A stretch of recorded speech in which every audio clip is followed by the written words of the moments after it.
María Félix perdió su bolso con una fortuna, quien lo devolvió la dejó en shock total. La cifra exacta era 2.400.000 francos. Eso era lo que llevaba María Félix dentro de un bolso Hermès negro la noche del 14 de noviembre de 1958 en París.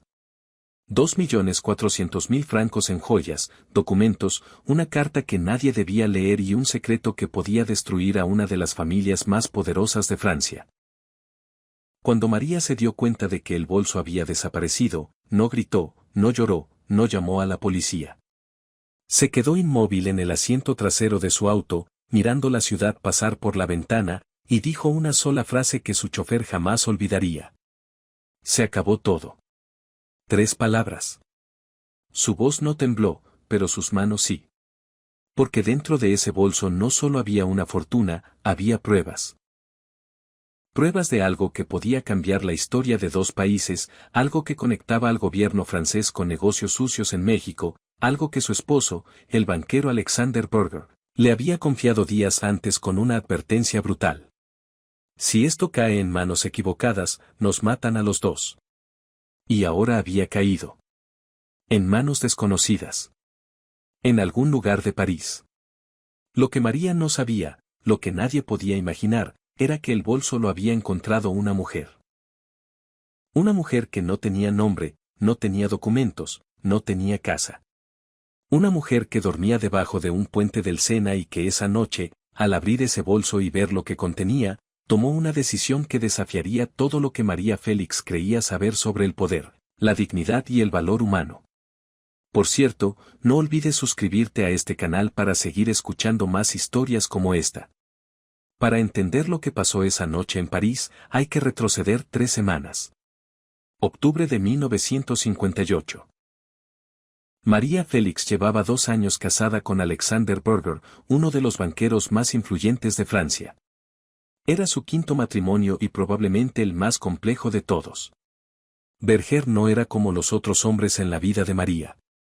No era artista como Agustín Lara, quien le había compuesto María Bonita durante su luna de miel en Acapulco y luego la destruyó con sus celos enfermizos.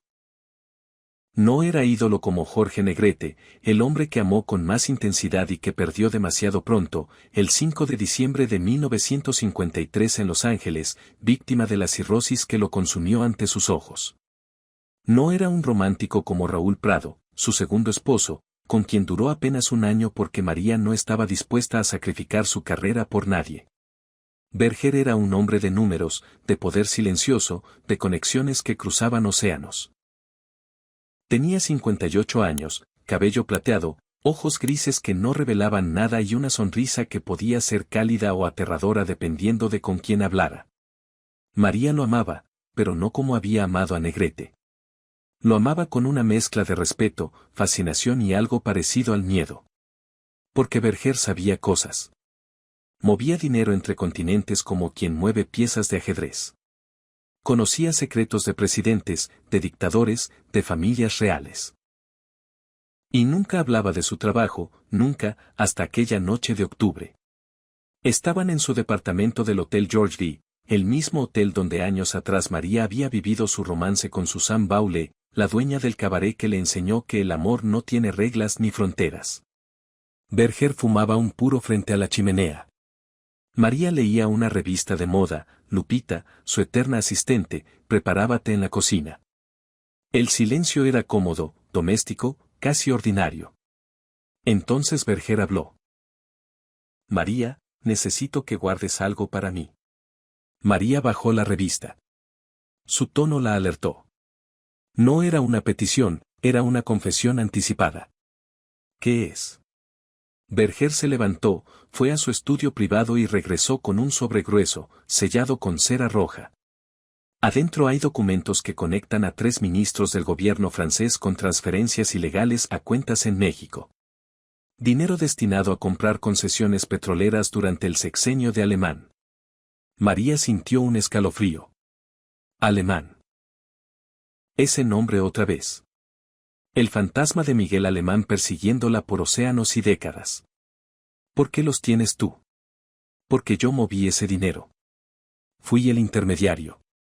Los bancos de Berger procesaron cada transferencia. El silencio que siguió duró una eternidad. María miraba a su esposo como si lo viera por primera vez. Tú ayudaste a Alemán. No lo ayudé. Hice negocios. Hay una diferencia. No para los que murieron por culpa de ese dinero. Berger la miró fijamente. María, no me juzgues. No ahora. Necesito tu ayuda. ¿Por qué no los destruyes? Porque son mi seguro de vida. Mientras yo tenga estos documentos, nadie puede tocarme. Si me pasa algo, estos papeles salen a la luz y caen ministros, banqueros, políticos de ambos lados del océano. María entendió de inmediato. Era chantaje, un chantaje silencioso que mantenía vivo a su esposo. Pero si los tiene la policía, si alguien los roba. Por eso necesito que los guardes tú. Nadie buscaría documentos financieros en el bolso de una actriz mexicana. Eres el último lugar donde buscarían. María tomó el sobre. Pesaba más de lo que esperaba, no por el papel, por lo que significaba. Estás poniendo mi vida en riesgo. Lo sé. Y lo siento. Pero confío más en ti que en cualquier caja fuerte del mundo. Porque las cajas fuertes se abren con dinero.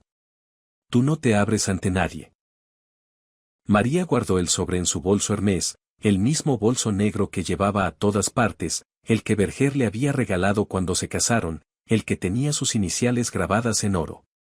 A partir de ese momento el bolso no se separó de María ni un segundo. Lo llevaba a cenas, a eventos, al teatro, a los estudios de cine. Lupita notó el cambio.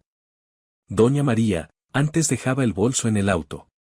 Ahora lo lleva hasta el baño. María no respondió. No podía contarle a Lupita, no podía contarle a nadie.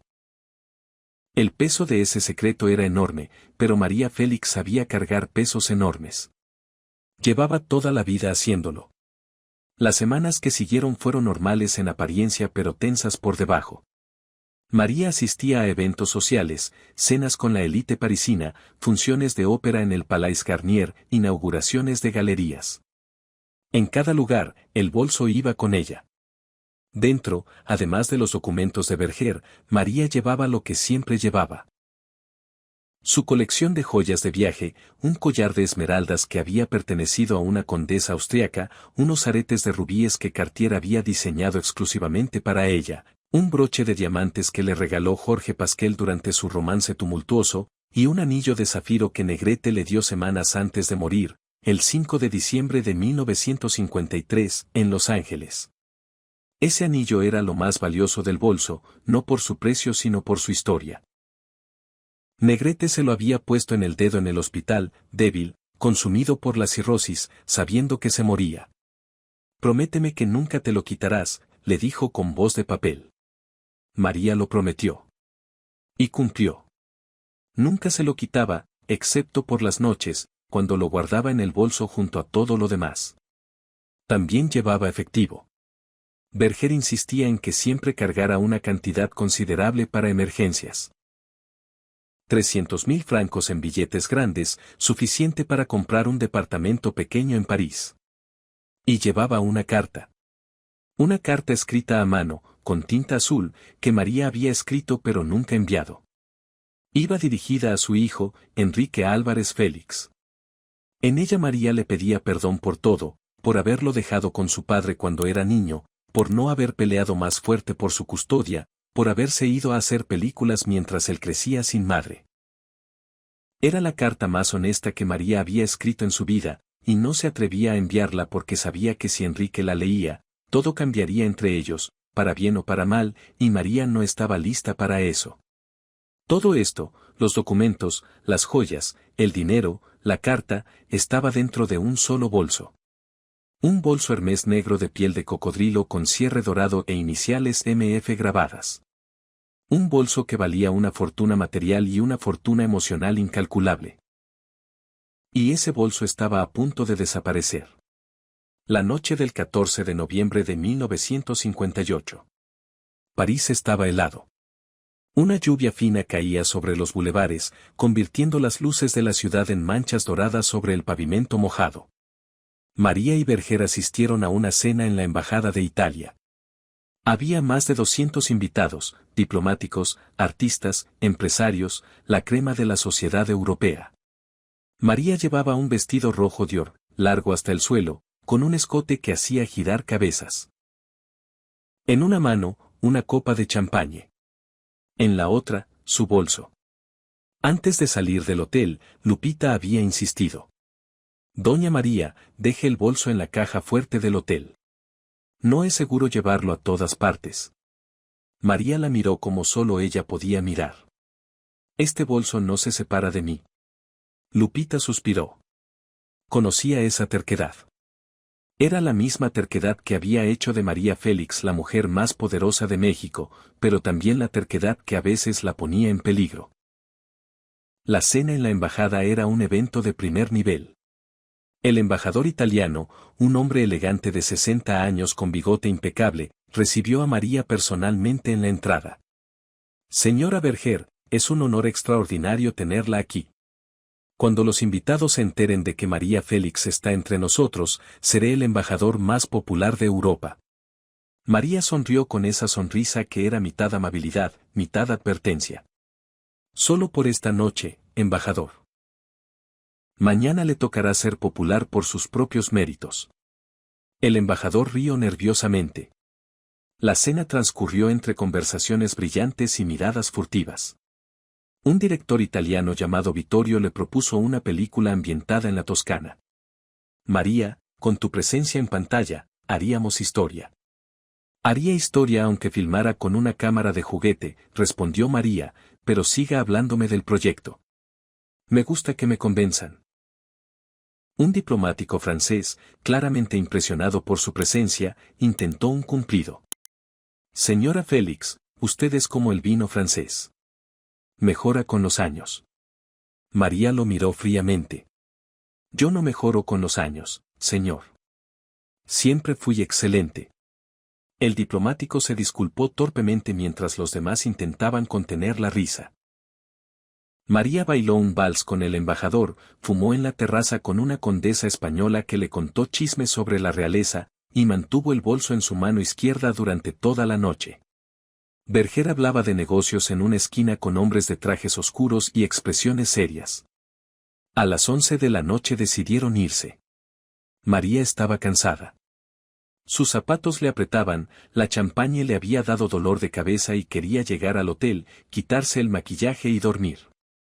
Fue entonces cuando ocurrió.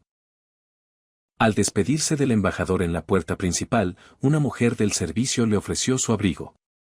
María soltó el bolso un segundo, solo un segundo, para ponerse el abrigo. Lo dejó sobre una mesa del vestíbulo. Berger la tomó del brazo. Vamos, el auto está esperando. María salió. El frío de la noche la golpeó como un puñetazo. Jean-Pierre, su chofer, esperaba con el auto encendido. María subió al asiento trasero. Berger la siguió. Jean-Pierre arrancó. Pasaron 15 minutos. María buscó su bolso para sacar un espejo y retocarse los labios. No estaba. Revisó el asiento. Nada. Revisó el piso del auto. Nada. Sintió que el mundo se detenía. Alexander. Su voz salió estrangulada. Berger la miró. El bolso. No lo tengo. El bolso. Los documentos. Todo. El color abandonó la cara de Berger. En 30 años de negocios en los niveles más altos del poder financiero mundial, Alexander Berger nunca había sentido tanto miedo como en ese momento. ¿Dónde lo dejaste? No sé. En la cena. En la entrada. No recuerdo. Tenemos que regresar. Jean-Pierre giró el auto. Volvieron a la embajada. María recorrió cada sala, cada pasillo, cada rincón. El personal de limpieza ayudó a buscar. Nada. El bolso había desaparecido. Berger hizo llamadas. Contactó al embajador, al jefe de seguridad del evento, a la policía privada que usaba para asuntos delicados. Nadie había visto un bolso negro Hermès. María se derrumbó en el asiento trasero del auto. No lloró, María Félix no lloraba en público, pero su cuerpo temblaba. Jean-Pierre la miraba por el retrovisor, preocupado. «Madame», le preguntó suavemente. María no respondió. Miraba por la ventana. Las calles de París pasaban como un sueño borroso.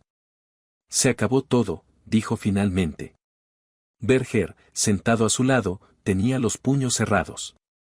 «Si encuentran esos documentos, si los abren, si entienden lo que significan, estamos muertos». No exageraba. Hombres mucho más poderosos que él habían muerto por mucho menos. Los ministros franceses involucrados harían cualquier cosa por evitar que esos papeles salieran a la luz. Y del lado mexicano, los herederos políticos de Alemán no eran menos peligrosos. María lo miró. «¿Qué hacemos?». Berger pensó un momento. Si un ladrón no robó, probablemente solo quiere las joyas y el dinero. Tirará los documentos. No sabrá lo que son. ¿Y si no es un ladrón? Entonces tenemos un problema muy serio. Esa noche ninguno de los dos durmió. Berger hizo más de 40 llamadas. Activó contactos en la policía francesa, en servicios de inteligencia, en el mundo criminal que conocía demasiado bien. Puso una recompensa discreta. 500.000 francos por el bolso, sin preguntas, sin policía, sin consecuencias. La oferta circuló por el submundo parisino en horas. Berger caminaba por la suite como un animal enjaulado. Su mente calculaba escenarios. Si un criminal profesional encuentra los documentos y entiende lo que son, pedirá millones. Si un agente del gobierno los encuentra, nos arrestará o nos matará. Si un periodista los encuentra, será primera plana en todo el mundo. María lo observaba desde la cama, sin decir nada. Nunca había visto a Berger así, descontrolado, vulnerable, aterrorizado. El hombre que manejaba fortunas con la frialdad de un cirujano estaba deshecho. «Alexander», dijo María finalmente. Berger se detuvo. «Necesitas calmarte». «No puedo calmarme. Esos documentos pueden destruirnos». «No los documentos. Tú nos pusiste en riesgo cuando me pediste que los cargara». Berger la miró. Tenía razón. Lo sabía. Pero el orgullo de un banquero no admite errores fácilmente. «Tenemos que pensar con claridad», continuó María. «Pánico no nos sirve de nada». Berger se sentó junto a ella. Por primera vez en su matrimonio, parecía más pequeño que María. Ella era la fuerte. Siempre lo había sido, pero en ese momento se notaba más que nunca. María, por su parte, hizo su propio inventario mental de lo perdido. Las joyas podían reemplazarse. El dinero era recuperable. Los documentos eran problema de Berger. Pero la carta. La carta para Enrique. Eso era irreemplazable. Había tardado semanas en escribirla, había llorado sobre cada palabra, había borrado y reescrito párrafos enteros hasta que cada frase decía exactamente lo que sentía. Y ahora estaba en manos de un desconocido. Alguien iba a leer las palabras más íntimas que María Félix había escrito en su vida. Alguien iba a saber que la mujer más fuerte de México tenía un agujero en el corazón del tamaño de un hijo perdido. Eso la destrozaba más que las joyas, más que los documentos, más que el dinero. Lupita entró a la habitación a las 4 de la mañana. Había escuchado el movimiento. «Doña María, ¿qué pasó?». «Perdí el bolso». Lupita palideció. Sabía lo que María llevaba ahí. Las joyas. Sí. El anillo de don Jorge. Sí. María cerró los ojos. La carta. Lupita se sentó junto a ella. Le tomó la mano. La encontraremos. París es grande, pero usted es María Félix. El mundo la ayudará. María negó con la cabeza. No quiero que el mundo sepa. No quiero que nadie sepa que María Félix perdió algo. María Félix no pierde. Nunca. Pero sí había perdido. Y lo que no sabía era que a solo 4 kilómetros de su hotel, debajo del Pont des Arcs, una mujer descalza, envuelta en mantas sucias, acababa de encontrar un bolso negro de piel de cocodrilo con las iniciales MF grabadas en oro. Se llamaba Amara. O al menos así la conocían los otros vagabundos que dormían bajo los puentes del Sena. Nadie sabía su apellido, nadie sabía de dónde venía exactamente, nadie sabía su edad. Parecía vieja, pero podía tener 40 o 60. La miseria envejece los cuerpos sin respetar calendarios. Lo que sí sabían era que Amara era argelina. Había llegado a Francia hacía años, nadie sabía cuántos, huyendo de algo que nunca contó. Hablaba francés con acento del norte de África, árabe cuando soñaba y a veces, muy de noche, cantaba canciones en un idioma que nadie reconocía. Esa noche del 14 de noviembre, Amara caminaba por los alrededores de la embajada italiana buscando comida en los botes de basura cuando vio algo en la acera. Un objeto negro, brillante, que la lluvia no había logrado opacar. Lo recogió. Era un bolso, el bolso más hermoso que había visto en su vida. La piel era suave como seda, el cierre dorado pesaba como joya, y las letras MF brillaban bajo la luz de una farola. Lo abrió debajo del puente, usando la luz de una vela que otro vagabundo le prestó. El vagabundo, un hombre francés de 70 años llamado Claude que llevaba una década viviendo en la calle, la miró con curiosidad. ¿Qué encontraste, Amara? No sé todavía. Déjame ver. Amara lo apartó con un gesto suave pero firme. Primero veo yo. Lo primero que vio fueron las joyas. El collar de esmeraldas centelleaba como si tuviera vida propia. Los aretes de rubíes parecían gotas de sangre congelada. El broche de diamantes irradiaba luz en todas direcciones. Y el anillo, un zafiro azul profundo como el mar de noche, rodeado de diamantes pequeños que lo hacían parecer una estrella. Amara nunca había tenido nada que brillara. Su vida entera había sido opaca, gris, invisible. Tocó las joyas con dedos sucios y agrietados. Cualquier persona en su situación habría vendido una sola de esas piezas y habría tenido suficiente para comer un año, para rentar un cuarto, para empezar otra vez. Pero Amara no tocó las joyas. Las miró, las admiró y las dejó donde estaban. Después encontró el dinero. 300.000 francos. Más dinero del que había visto junto en toda su vida. Más dinero del que su familia entera en Argelia había ganado en generaciones. Lo contó 2 veces, con cuidado, como si contar billetes fuera una ceremonia sagrada. Tampoco tocó el dinero. Luego encontró el sobresellado con cera roja. Lo giró entre sus manos. No lo abrió. No era suyo. Y finalmente encontró la carta. Un papel doblado, escrito a mano, con tinta azul. La caligrafía era elegante, femenina, temblorosa en algunas partes. Amara no sabía leer en español, pero sabía leer emociones. Reconoció las manchas de lágrimas secas sobre el papel. Alguien había llorado mientras escribía esas palabras. Alguien con mucho dolor había puesto su corazón en esa carta. Amara sostuvo la carta contra su pecho. No sabía qué decía, pero sabía lo que significaba. Era dolor de madre. Lo reconoció porque ella misma lo cargaba. Había dejado 2 hijos en Argelia cuando huyó. No sabía si estaban vivos. No sabía si la recordaban. No sabía si la odiaban por haberlos abandonado. Guardó todo en el bolso. Lo cerró. Lo abrazó como si fuera un hijo y se quedó despierta toda la noche, vigilándolo, protegiéndolo. Porque Amara había tomado una decisión. Iba a devolver el bolso.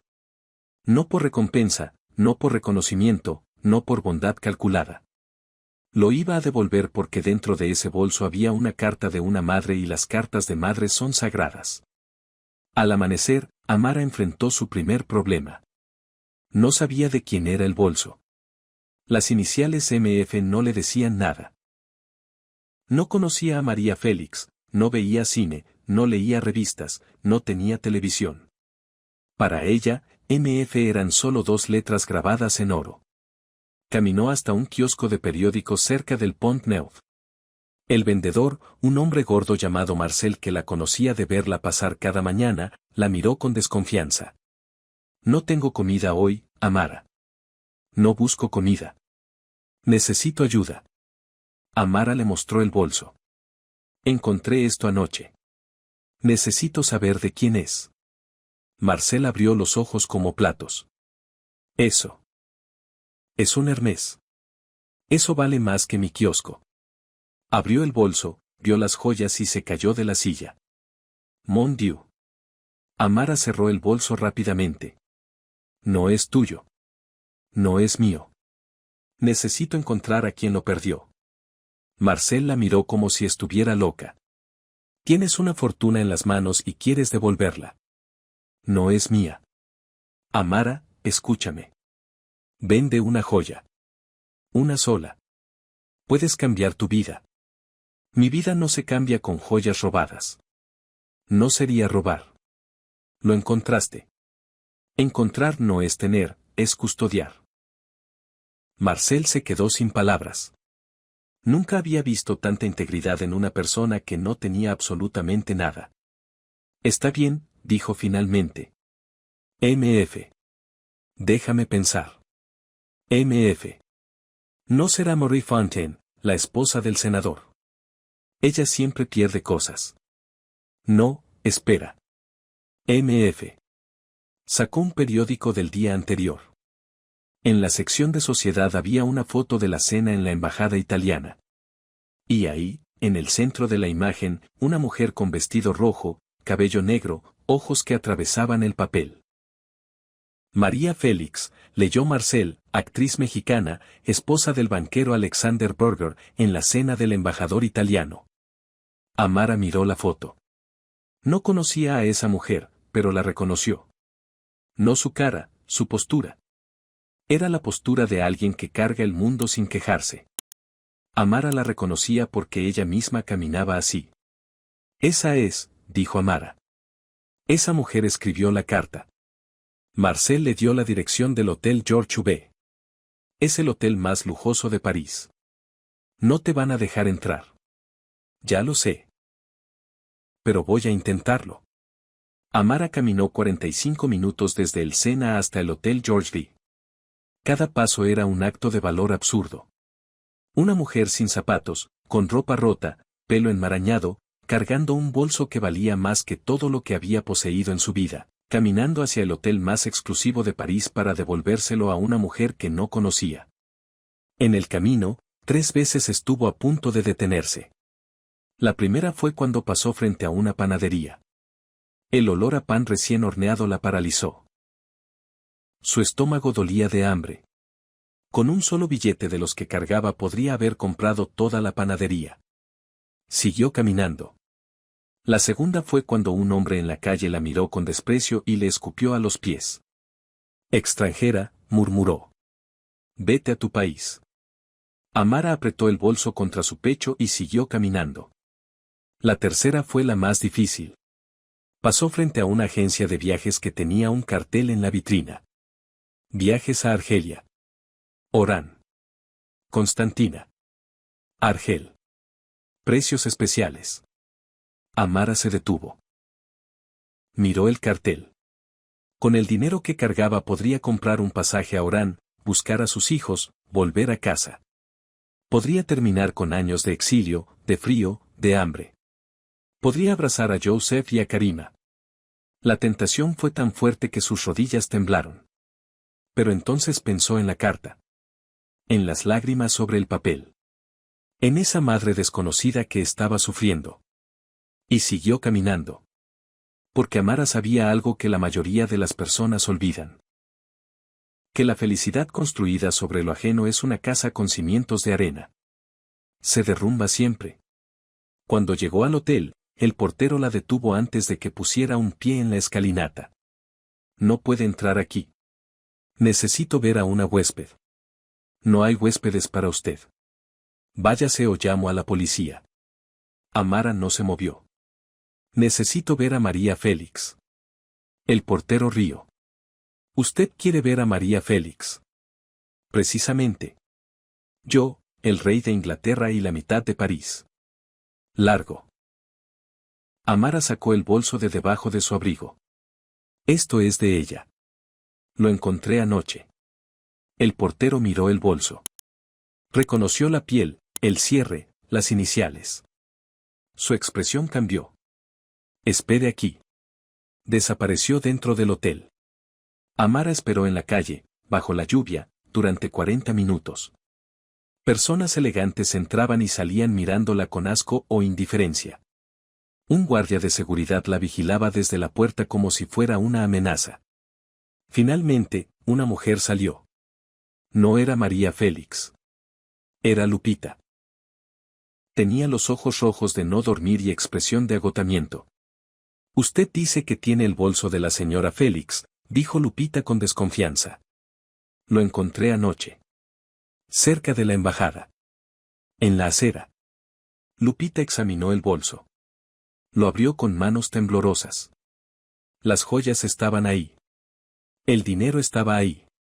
El sobresellado estaba ahí. La carta estaba ahí. Todo. Absolutamente todo. No faltaba nada. Lupita miró a Amara. La miró de arriba abajo. Una vagabunda sin zapatos acababa de devolver una fortuna intacta. Dios mío, susurró Lupita. Venga conmigo. Lupita la llevó por la entrada de servicio del hotel. Los empleados de cocina miraban a Amara con una mezcla de curiosidad y rechazo. El olor a comida francesa, mantequilla, hierbas, pan recién horneado, hizo que el estómago de Amara rugiera. No había comido en 2 días. Subieron en un elevador de servicio hasta el piso donde estaba la suite de María. Lupita tocó la puerta. Doña María. Encontraron el bolso. Un silencio. Luego pasos rápidos. La puerta se abrió. María Félix apareció. Sin maquillaje, sin joyas, con un camisón de seda blanca y el cabello suelto. Tenía 44 años y aún sin arreglarse era la mujer más imponente que Amara había visto en su vida. No por su belleza, que era evidente, sino por su presencia. María irradiaba algo que Amara no podía nombrar, algo entre fuego y hielo, entre fuerza y dolor. María miró el bolso en manos de Lupita. Lo tomó, lo abrió, revisó cada cosa. Los documentos. Los sacó, intactos. Las joyas. Ahí estaban, todas. El dinero. Completo, hasta el último billete. Y la carta. María sacó la carta con manos temblorosas. Estaba ahí. Nadie la había abierto. Las marcas de sus lágrimas seguían visibles sobre el papel. ¿Dónde? Fue lo único que dijo. ¿Quién? Lupita señaló a Amara, que estaba parada en la puerta de la suite, descalza sobre la alfombra persa, con su ropa húmeda goteando sobre el mármol. María la miró. La miró como solo María Félix podía mirar, con esos ojos que habían destruido hombres, seducido países, conquistado continentes. Pero esta vez no había poder en esa mirada. Había confusión. Pura y absoluta confusión. Tú lo encontraste, dijo María. Amara asintió. No hablas español. Poco. Muy poco. ¿Hablas francés? Un poco. María cambió al francés. ¿Dónde lo encontraste? En la calle. Cerca de un edificio grande. Con banderas. La embajada, dijo Lupita. Amara asintió. Estaba en la acera. Mojándose. Lo recogí. Lo abrí. Vi las cosas. María se acercó a Amara. Un paso. 2. Hasta quedar frente a ella. La diferencia entre las dos era absurda y dolorosa. María con su camisón de seda en una suite que costaba más por noche de lo que la mayoría de los franceses ganaban en un mes. Amara descalza, mojada, oliendo a río y a frío. Dos mujeres que no podían ser más diferentes. Y sin embargo, algo las conectaba. Algo que María sintió en el pecho como un golpe. ¿Por qué lo devolviste?, preguntó María. No es mío. Pero las joyas. El dinero. Podrías haber cambiado tu vida. Amara la miró directamente a los ojos. Pocas personas se atrevían a mirar a María Félix a los ojos, pero Amara no sabía quién era María Félix, no sabía que debía impresionarle, y por eso la miró con una honestidad que María no había visto en años. Encontré una carta, dijo Amara en su francés roto. No la leí. No sé el idioma. Pero vi las lágrimas en el papel. Vi que alguien lloró escribiendo esas palabras. Una madre lloró. Lo sé porque yo también he llorado así. María sintió que algo se rompía dentro de ella. Algo que llevaba décadas construyendo, una armadura de acero que la protegía del mundo, se agrietó en ese momento. ¿Cómo sabes que es de una madre? Amara se tocó el pecho. Las madres lloramos diferente. Nuestras lágrimas caen diferente sobre el papel. Más pesadas. Más lentas. Porque cada lágrima lleva el peso de un hijo. El silencio que siguió fue absoluto. Lupita lloraba en silencio. María no lloraba, pero sus ojos brillaban con algo que pocas personas le habían visto, vulnerabilidad. Tú eres madre, dijo María. Amara asintió. 2 hijos. En Argelia. No los veo desde hace años. María cerró los ojos. Ella tenía un hijo al que no veía lo suficiente, un hijo al que no se atrevía a enviar una carta de perdón. Y esta mujer que no tenía nada, que dormía bajo un puente, que no había comido en días, había devuelto una fortuna porque reconoció las lágrimas de una madre sobre un papel. María se dio vuelta. Fue a su tocador. Sacó su chequera. Amara la detuvo con una palabra. No. María la miró. Quiero darte algo. No quiero dinero. Perdóname, pero no quiero. ¿Por qué? Porque si acepto dinero, deja de ser lo correcto. Se convierte en negocio. Y esto no es negocio. Esto es. Amara buscó la palabra en francés. No la encontró. Dijo algo en árabe. María no entendió el idioma, pero entendió el sentimiento. Era dignidad. Pura dignidad humana en su forma más radical. María Félix, la mujer que había cenado con presidentes, rechazado reyes, usado joyas de emperatrices, se quedó sin palabras frente a una vagabunda argelina que rechazaba su dinero por principio. Berger entró a la habitación en ese momento. Había estado en el estudio haciendo llamadas, y cuando Lupita le informó que habían encontrado el bolso corrió a la suite. Vio a Amara. Vio el bolso sobre la cama. Vio la cara de María. Los documentos, preguntó primero, porque Berger era un hombre de negocios antes que de emociones. Todo está ahí, dijo María. Todo. Berger revisó el sobresellado. La cera estaba intacta. Nadie lo había abierto. Miró a Amara. Esta mujer lo encontró. Berger sacó su billetera. Amara, déjame compensarte. No. Berger insistió. Te daré 500.000 francos. Es justo. Amara negó con la cabeza. María intervino. No quiere dinero, Alexander. No quiere nada. Berger no entendía. En su mundo, todos querían algo. Todos tenían un precio. Todos se podían comprar. Entonces, ¿qué quiere?, preguntó genuinamente confundido. Amara habló despacio, eligiendo cada palabra con cuidado. Quiero que la señora envíe esa carta. María sintió que el suelo desaparecía bajo sus pies. ¿Qué dijiste? La carta. La que tiene lágrimas. Envíela. A quien sea que iba dirigida necesita leerla. No sé qué dice, pero sé que es importante. Importante como solo las palabras de una madre pueden serlo. María se sentó en la cama. Sus piernas no la sostenían. Esta mujer, esta desconocida, no pedía joyas, no pedía dinero, no pedía favores. Pedía que María hiciera lo que llevaba meses sin atreverse a hacer. Pedía que María fuera valiente, no la valentía de enfrentar presidentes o destruir conductores de televisión, sino la valentía pequeña, íntima, aterradora de decirle a un hijo que lo sentía. ¿Cómo sabes que no la he enviado?, Preguntó María con voz quebrada. Porque está en su bolso, no en un buzón. Las cartas que se envían no duelen. Las cartas que se guardan sí. María Félix había escuchado muchas verdades en su vida. Verdades dichas por poetas, por filósofos, por los hombres más inteligentes de su generación. Pero ninguna verdad la había golpeado tan fuerte como esa frase dicha por una mujer que dormía bajo un puente. Lo que pasó en las horas siguientes cambió a María Félix de maneras que nadie pudo ver desde afuera pero que transformaron todo por dentro. Primero, ordenó que alimentaran a Amara. La cocinera del hotel preparó una cena completa.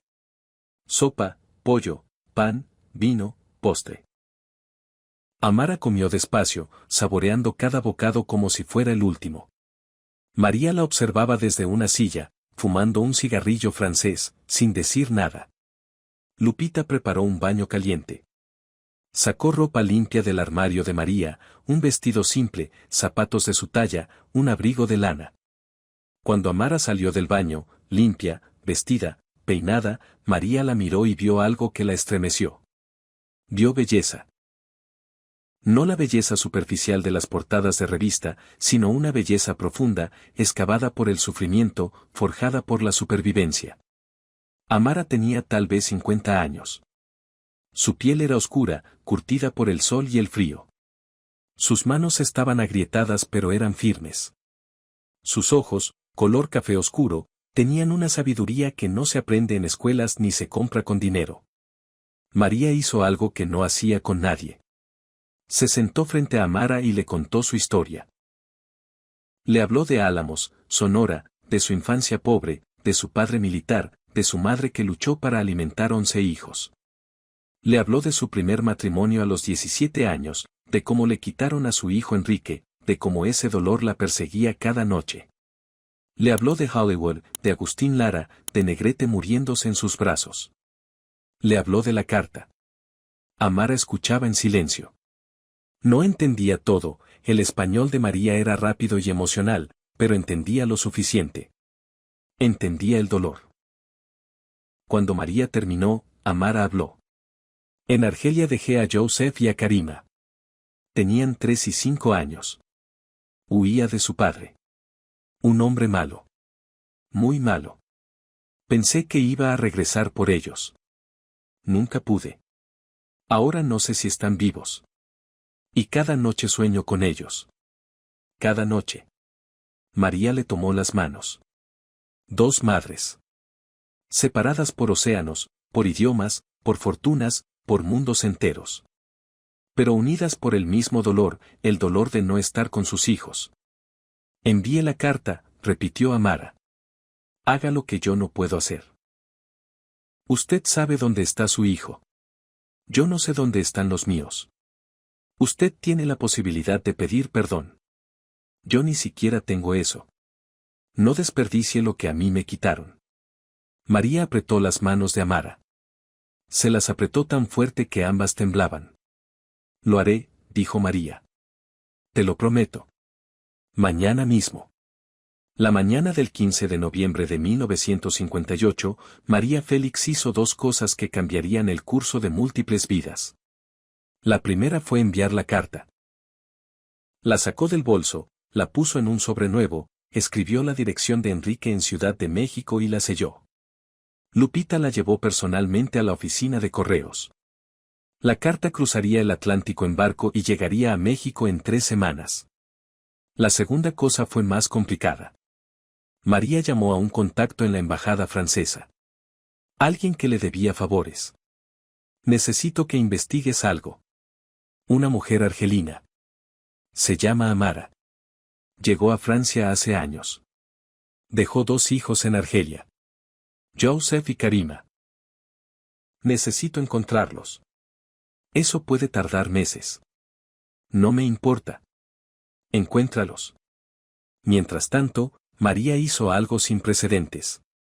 Instaló a Amara en una habitación del Hotel George V, pagó 6 meses por adelantado. Berger protestó. María, no puedes adoptar vagabundos. No es una vagabunda. Es una mujer que devolvió una fortuna que no le pertenecía. Eso la hace más digna que la mitad de los millonarios que cenaron con nosotros anoche. Berger no discutió más. Conocía esa mirada en los ojos de María. Era la misma mirada que la había llevado a enfrentar presidentes, la misma que la había sostenido en los momentos más oscuros de su vida. Cuando María decidía algo, el universo se ajustaba a su voluntad. Las semanas pasaron.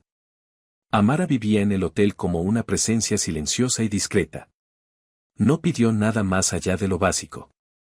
Comía poco, dormía mucho, como si su cuerpo estuviera recuperando décadas de agotamiento. María la visitaba cada día. A veces hablaban, a veces solo se sentaban juntas en silencio, mirando París por la ventana. Una tarde, Amara le preguntó algo. Su hijo, Enrique, respondió la carta. Todavía no. Responderá. Las madres sienten cuando una carta llega al corazón correcto. ¿Cómo sabes? Porque usted lloró al escribirla. Y las cartas escritas con lágrimas siempre llegan. 3 semanas después, el 8 de diciembre de 1958, llegó una carta de México. Lupita la recibió en recepción y subió corriendo. Doña María. Llegó. De México. María tomó la carta. La letra en el sobre era de Enrique. Sus manos temblaban tanto que Lupita tuvo que ayudarla a abrirla. María leyó en silencio. Lupita la observaba, intentando leer su expresión. Las lágrimas empezaron a caer a mitad de la primera página. Para cuando terminó la carta, María Félix lloraba abiertamente, sin control, sin máscara, sin armadura. Lupita nunca la había visto así. Ni cuando murió Negrete, ni cuando perdió al bebé, nunca así. Doña María, ¿qué dice? María tardó varios minutos en poder hablar. Me perdona, dijo finalmente. Su voz apenas un susurro. Me perdona. Dice que siempre supo que me fui porque no tenía opción. Dice que nunca me odió. Dice que no pudo continuar. Lupita la abrazó. Lloraron juntas. Cuando María se calmó, lo primero que hizo fue ir a la habitación de Amara. Tocó la puerta. Amara abrió. Vio la cara de María y supo. Respondió. Sí. María la abrazó. Fue la primera vez que abrazó a Amara. Fue un abrazo largo, desesperado, agradecido. El abrazo de una mujer que acababa de recuperar a su hijo gracias a una desconocida que dormía bajo un puente. Gracias, dijo María en francés, en español, en algo que no era idioma sino pura emoción. Amara le acarició el cabello. No me agradezca. Agradezca al destino que puso ese bolso en mi camino. María se separó, la miró a los ojos. No fue el destino. Fuiste tú. Tú decidiste devolverlo. Tú decidiste no tomar nada. Tú me dijiste que enviara la carta. El destino puso el bolso en tu camino, pero tú decidiste qué hacer con él. Y esa decisión me devolvió a mi hijo. En enero de 1959, 2 meses después de la noche del bolso perdido, el contacto de María en la embajada francesa dio resultados. Encontramos a los hijos de Amara. María se quedó sin aliento. Están vivos. Joseph tiene 18 años. Trabaja en una fábrica textil en Orán. Karima tiene 20. Se casó joven. Tiene un bebé. Viven en condiciones difíciles pero están vivos. Pueden viajar a Francia. ¿Cuánto cuesta? No es cuestión de dinero. Argelia está en guerra con Francia. Conseguir visas para argelinos ahora mismo es casi imposible. María sonrió. Casi imposible es mi especialidad. Lo que siguió fue una operación diplomática que solo María Félix podía orquestar. Usó cada contacto que tenía. Le pidió favores al embajador de México en Francia, que le debía uno por asistir a un evento de caridad. Contactó a un empresario argelino que había financiado películas francesas. Habló personalmente con la esposa de un ministro del Interior que era fan suya desde la época de oro. Movió hilos que nadie sabía que existían. Berger ayudó con la parte financiera. Transfirió fondos, garantizó empleos, firmó documentos de responsabilidad. No lo hacía por Amara, lo hacía por María, porque nunca la había visto tan determinada, tan apasionada por algo que no fuera su carrera. Tardó 4 meses. 4 meses de llamadas, reuniones, papeleos, frustraciones, puertas cerradas que María abría a fuerza de voluntad y fama. Finalmente, en mayo de 1959, Joseph y Karima recibieron visas temporales para entrar a Francia. María pagó los pasajes. Un barco desde Orán hasta Marsella, luego tren a París. La noche antes de la llegada, Amara no durmió. Caminaba por su habitación del hotel tocando las paredes, como si necesitara confirmar que todo era real, que no estaba soñando bajo el puente del Sena.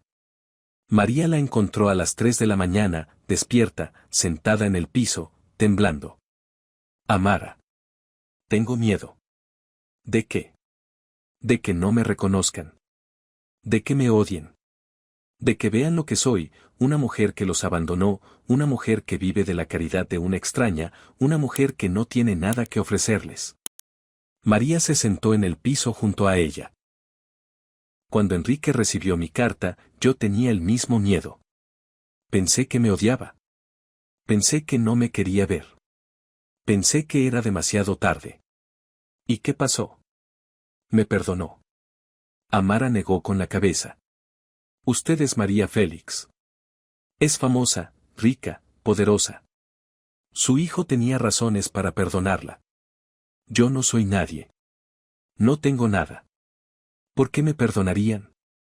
María le tomó la cara entre las manos. Escúchame bien. El perdón de un hijo no se compra con fama ni con dinero.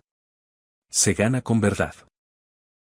Y tú eres la mujer más verdadera que he conocido en mi vida. Devolví un bolso. Eso no me hace especial. María negó con la cabeza. No devolviste un bolso. Devolviste una carta. Y al devolver esa carta, me obligaste a ser valiente. Y al obligarme a ser valiente, me devolviste a mi hijo. Y ahora, porque fuiste honesta conmigo, yo voy a devolverte a los tuyos. La mañana del 23 de mayo de 1959, María, Lupita, Berger y Amara fueron a la Gare de Lyon a esperar el té. Ren de Marsella. Amara llevaba ropa nueva que María le había comprado, un vestido azul simple, zapatos cómodos, el cabello limpio y peinado. Pero seguía temblando. María le tomó el brazo mientras caminaban por la estación. Vas a estar bien. No me sueltes. No te voy a soltar. El tren llegó a las 10 de la mañana. Los pasajeros empezaron a bajar. Cientos de personas con maletas, con prisa, con vidas propias que no tenían nada que ver con lo que estaba a punto de pasar en esa plataforma. Amara los miraba uno por uno, buscando, sin respirar. Lupita rezaba en silencio. Berger consultaba su reloj, nervioso por costumbre más que por impaciencia. María observaba a Amara. Le recordaba a sí misma en tantos momentos de su vida, esperando que alguien apareciera, esperando que el destino cumpliera su promesa. Y entonces los vio. Un joven alto, delgado, con ojos oscuros y expresión seria. Llevaba una maleta de cartón atada con cuerda. A su lado, una mujer joven con un bebé en brazos, el cabello cubierto con un pañuelo colorido, la mirada asustada de quien no conoce la ciudad donde acaba de llegar. Joseph y Karima. 15 años después. El mundo se detuvo. O al menos así lo sintió Amara. Dio un paso. Las piernas le pesaban como si caminara entre agua. Luego otro paso. El corazón le latía tan fuerte que podía escucharlo en los oídos, más fuerte que los anuncios de la estación, más fuerte que el ruido de los trenes, más fuerte que todo. Luego corrió. Corrió como no había corrido en años, con el corazón en la garganta, con lágrimas cegándola, con el nombre de sus hijos explotando en su boca como una oración. Joseph. Karima.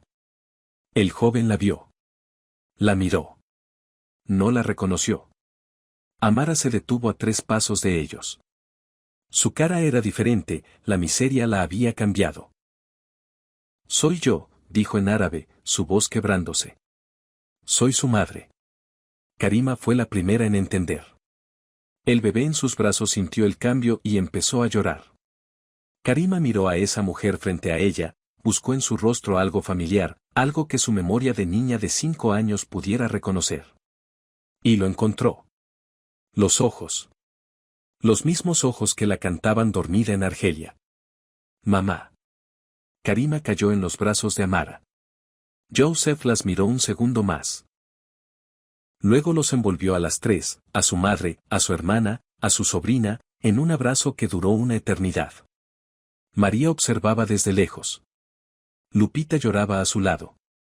Berger, el hombre de hielo, el banquero que no mostraba emociones, se quitó los lentes y se limpió los ojos con un pañuelo.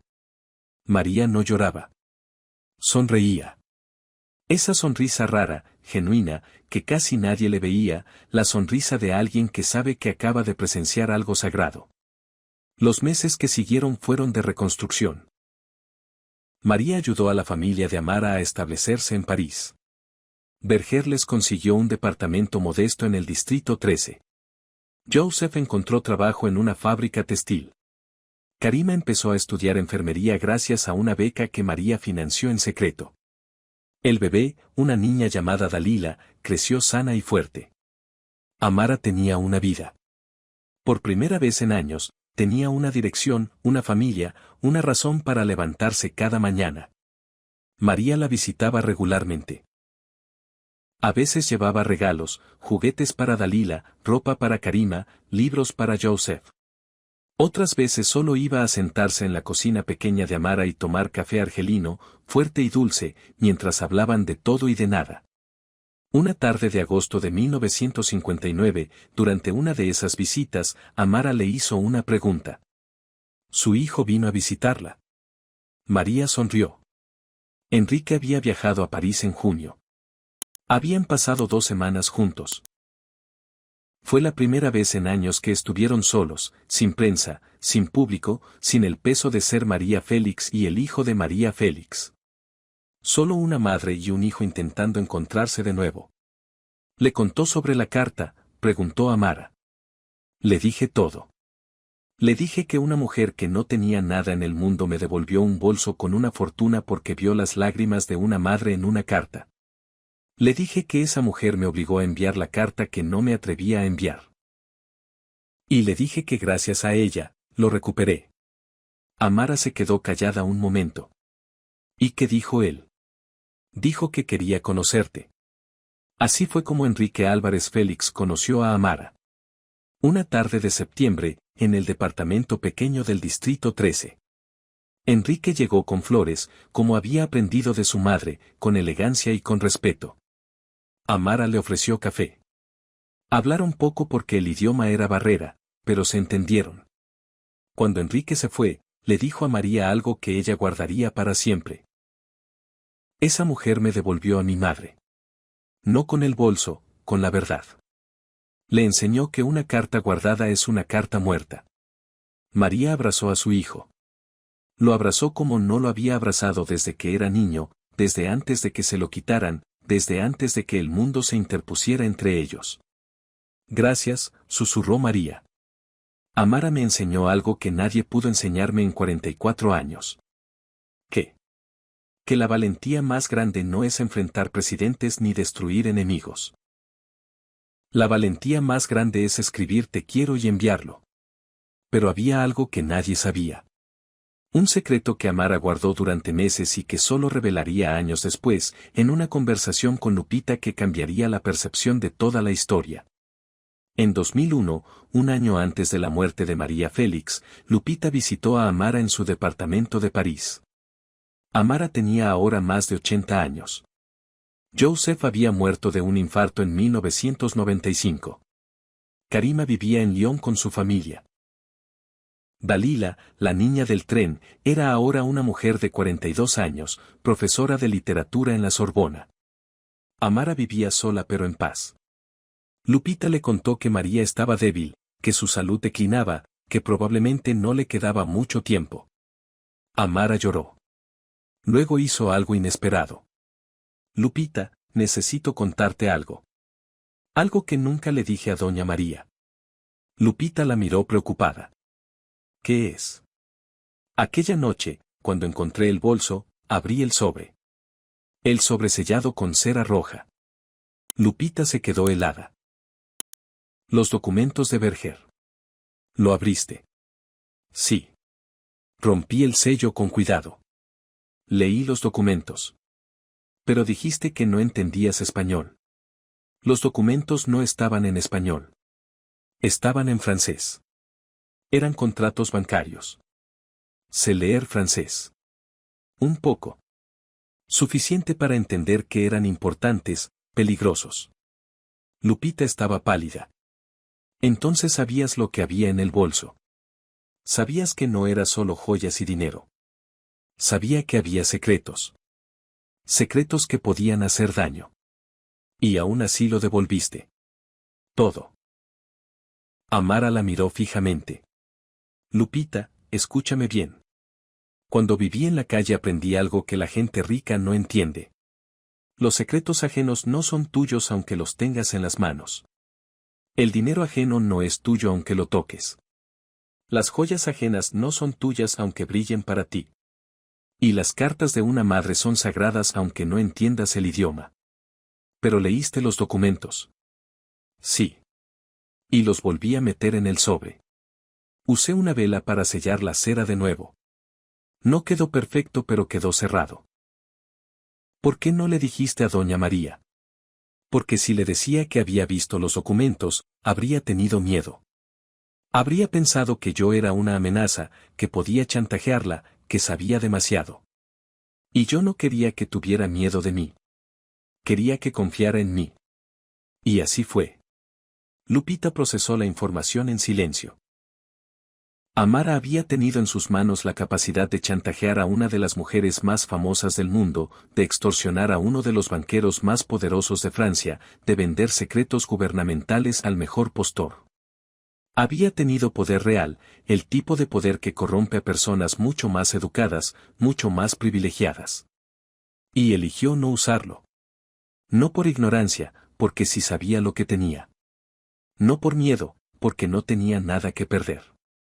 Eligió la dignidad. Eligió devolver no solo el bolso, sino el poder que venía con él. Lupita tomó las manos de Amara. Eres la mujer más extraordinaria que he conocido. Más que doña María, con todo el respeto que le tengo. Amara negó con la cabeza. No soy extraordinaria. Solo soy honesta. Y ser honesta cuando no tienes nada es fácil. Lo difícil es ser honesta cuando tienes todo. Doña María es honesta teniendo todo. Eso sí es extraordinario.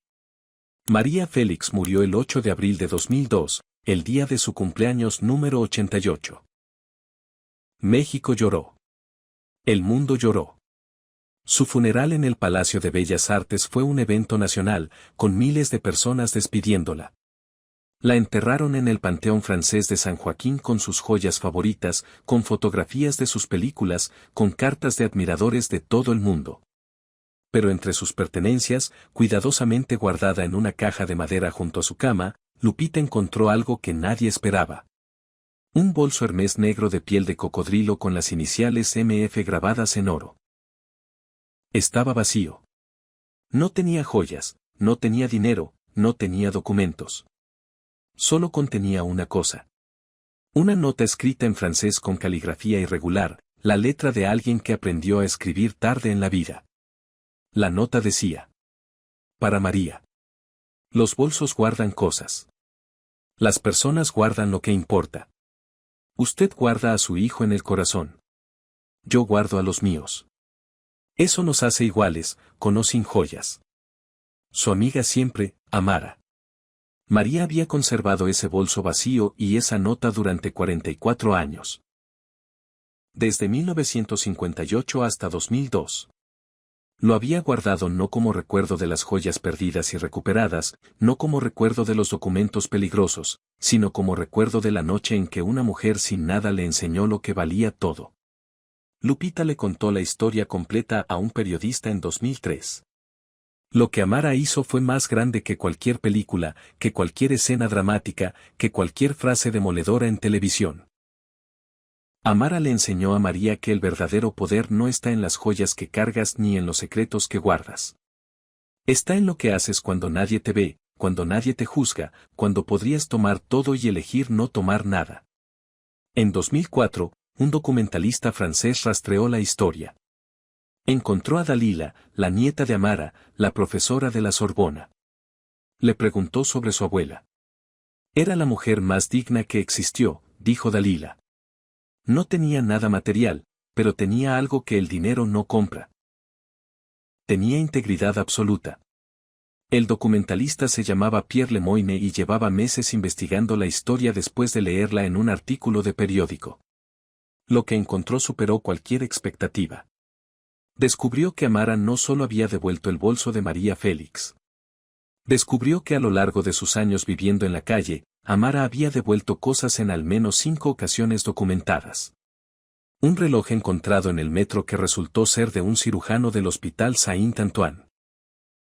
Una billetera con documentos de identidad que pertenecía a un estudiante de la universidad. Un maletín con planos arquitectónicos que un ingeniero había olvidado en un banco del parque. Cada vez, Amara caminaba kilómetros para devolver lo encontrado. Cada vez, rechazaba recompensas. Era un patrón, no un accidente. Era un código moral inquebrantable vivido en las condiciones más extremas de pobreza y marginación. El documentalista quería saber más. Dalila le contó algo que agregó otra capa a la historia.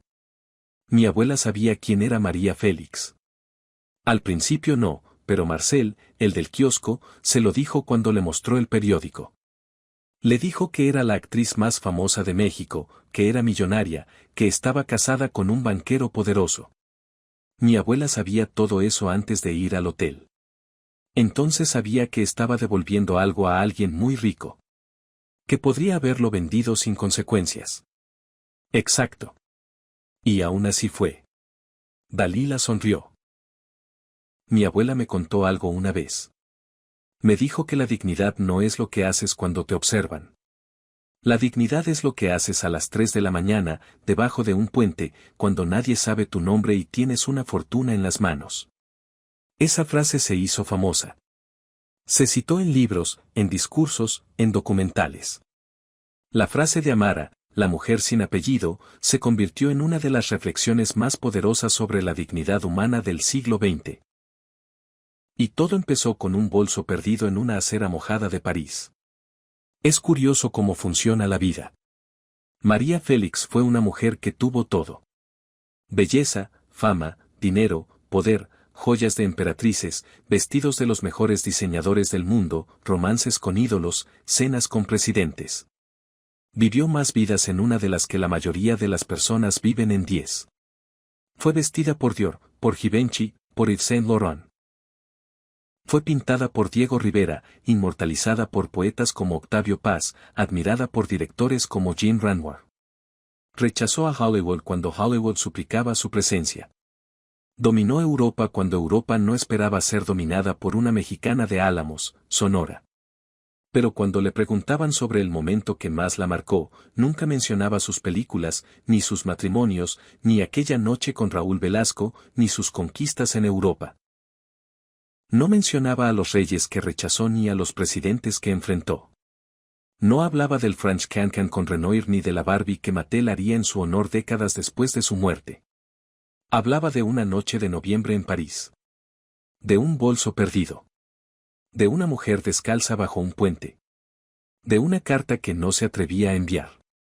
De la voz quebrada de una madre argelina diciendo las cartas escritas con lágrimas siempre llegan. Y de cómo esa mujer que no tenía absolutamente nada en el mundo, le dio lo más valioso que María Félix recibió en toda su vida. El valor de pedir perdón.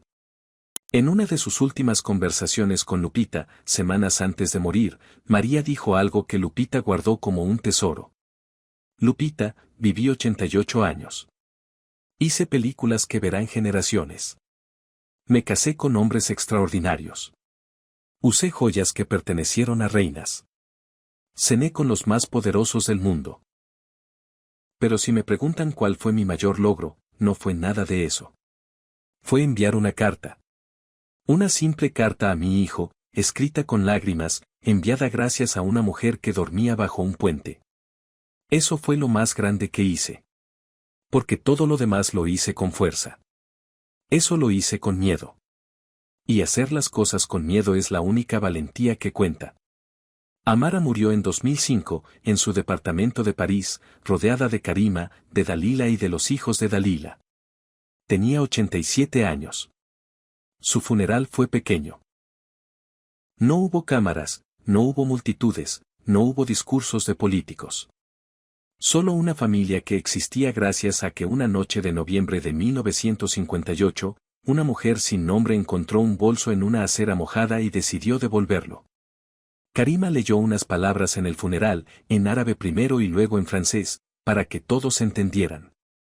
Mi madre fue invisible para el mundo durante la mayor parte de su vida. Caminaba por las calles de París y nadie la veía. Era una sombra, un fantasma, alguien que la sociedad prefería ignorar. Pero dentro de esa invisibilidad había una luz que nunca se apagó. Una luz que brilló con tanta fuerza una noche de noviembre que iluminó la vida de una de las mujeres más famosas del mundo. Mi madre no tenía joyas, pero tenía algo que vale más que todos los diamantes de Cartier. Tenía palabra. Tenía honor. Tenía la capacidad de sostener una fortuna entre las manos y decir esto no me pertenece. Y si eso no es grandeza, no sé qué lo es. En su testamento, Amara dejó una sola instrucción. Quiero ser enterrada con mis manos abiertas. Porque nunca tomé lo que no era mío. Y no quiero empezar en la muerte. Dalila cumplió su deseo. Amara fue enterrada con las manos abiertas, las mismas manos agrietadas que una noche sostuvieron una fortuna y eligieron soltarla. Porque Amara entendió algo que pocos entienden.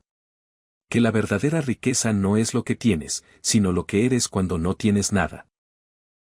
Que la verdadera valentía no es enfrentar a los poderosos, sino enfrentar tu propia miseria y negarte a dejar que te corrompa.